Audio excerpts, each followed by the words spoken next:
Hi, I'm Victoria, and I'm covering the Supreme Court case of Youngberg versus Romeo, ex rel Romeo. And ex rel just means on the relation of, because his mom is the one that filed the case on behalf of him. So, hence the ex rel. And there's a lot of terminology that I didn't know when I was studying this case. So I'm going to try to offer some definitions to help give a little more clarification on what I'm saying. It's just a bunch of law jargon, so I just want to be a little bit more helpful and make it less confusing when you guys are listening to this, but I hope it helps. So a little background on the case. It involves a man named Nicholas Romeo and the treatment that he received at Penhurst State School and Hospital in Chester County, Pennsylvania. Super random fact, but this is the same place that Stranger Things was filmed at, which blew my mind. And it makes sense, when I was looking through the photos, but Penhurst closed down in 1987, spoiler alert, because of the multiple lawsuits that they received, including this one that I'm gonna talk about, on the abuse of their patients. So I guess later it was pretty abandoned, and so Stranger Things just picked it up and started filming there. But back to the case. Nicholas Romeo was a 33-year-old man who had significant developmental disabilities, which limited his mental capacity to that of a 18-month-old child. He was able to live with his parents until he was 26, and around that time his father had passed. So, unable to take care of him, his mother committed him to Penhurst in 1974. On November 4th, 1976, his mother filed a lawsuit in Eastern District of Pennsylvania against 3 administrators of the institution due to the multiple injuries that her son had sustained, including a broken arm and on separate 63 occasions of different injuries that he had received.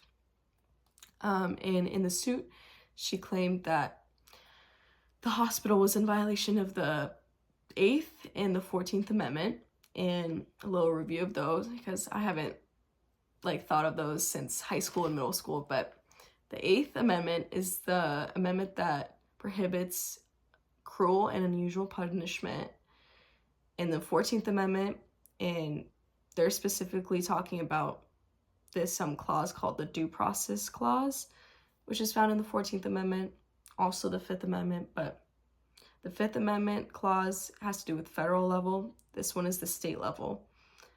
And this clause states, it prohibits states depriving any person of life, liberty, or property without due process of law. And I'm pretty sure due process of law just means an explanation as to why they're depriving them, or a procedural plan.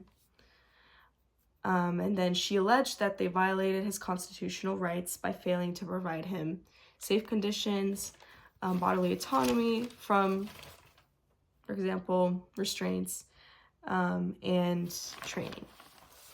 And so on to the ruling of the court, or the process I went through. This is a little summary, and then I'll go into specifics of what it means. But at first, the jury initially found in favor of the defendant, which was the hospital. But then later, the case was overturned by the Supreme Court. And their rationale was that the lower court had failed to recognize substantive rights of involuntary committed individuals under the 14th Amendment's Due Process Clause, which is the one I was talking about earlier with the state level regarding liberty and freedom of citizens. And the 14th clause. And so Lewis T. Powell, Jr., former Associate Justice of Supreme Court, wrote the majority opinion, or just declaration among his members, that Romeo was entitled to these rights under the 14th Amendment. And then that's when the court held, right, meaning they had their final ruling, that it was the state's duty to provide essential care, training, and reasonable conditions for past committed or post-committed individuals or individually disabled individuals.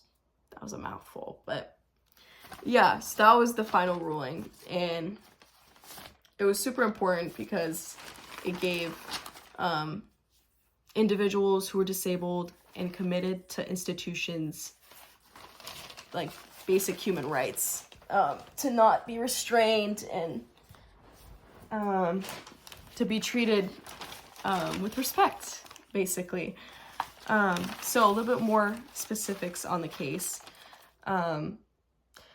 This was confusing, so like I try to, simplify it a little bit more because I still don't understand it fully, but I think I do, is that the law goes through 3 different courts. There's the district court, and then there's the circuit court, and then Supreme Court, if it gets serious, I'm pretty sure. So the mom brought it up to the district court first, where she just talked about how the hospital was violating, or was in violation of 8th and 14th Amendments, and not offering a safe environment for her son and abusing him. And so after an 8-day trial, the jury was providing some instruction that the violation of Romeo's constitutional rights under the 8th and 14th Amendments were probably based on, and then they gave their reasoning to failure to take reasonable steps to prevent physical attacks on his person, shackling and denial treatment as a punishment, and indifference, there we go, towards serious medical and psychological needs. So the jury verdict appealed, and that just means another opportunity was given to the defendant, the hospital, to raise specific errors that occurred at the trial. So the jury verdict appealed to the U.S. Court of Appeals for the Third Circuit and reversed, and that means that they changed their mind in contrary of the opinion of the lower court, and remanded, which means sent back, the case for a new trial. And that's where they determined the 8th Amendment didn't apply, but the 14th did. And so that's where the Supreme Court granted a petition for certiorari, which means an order that a higher court reviews the decision of like a lower court. So the Supreme Court was reviewing the decision that those 2 lower courts had made. And that's when they decided that, here's the official ruling, that the respondent has constitutionally protected liberty interests under the due process clause of the 14th Amendment to reasonably safe conditions of the confinement.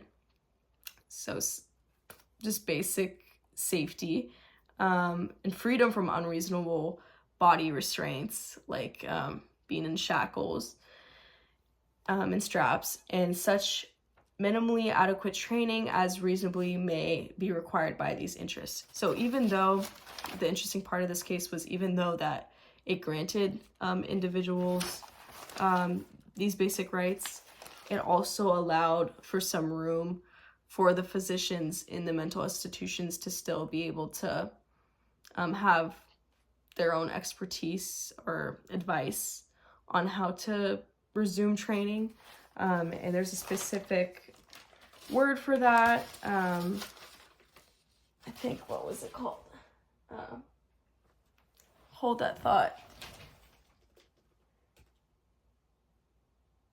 It's courts must show deference to the judgment exercised by a qualified professional, and deference meaning like they basically leave it to the opinion of the physicians or whoever is treating the patients in the institution to come up with like an adequate training plan for them. So in my opinion, that's pretty scary, because hearing what happened with the future lawsuits, I wouldn't want any opinion from the physicians during that time.